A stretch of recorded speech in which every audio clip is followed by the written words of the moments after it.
So maayong hapon dira kaninyo mga amigo mga amiga na. So naako karon diri sa kanto no, sa intersection diri na side sa Tagum. So kabalo mo kung asa ni dapita, kung asa ni na side kaning intersection na nay traffic light diri.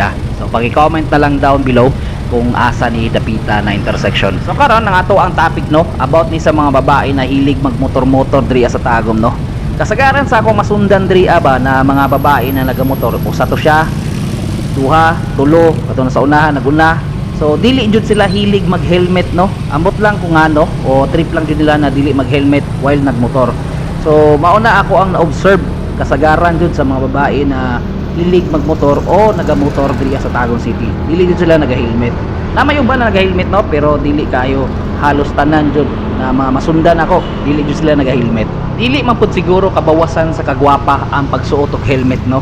Kay importante jud magsuot og helmet bisang duol ra na atong atuan, dapat mag-helmet jud for safety purposes. So mao lang to no. Daghang salamat sa patanaw, ang pinta kanunay.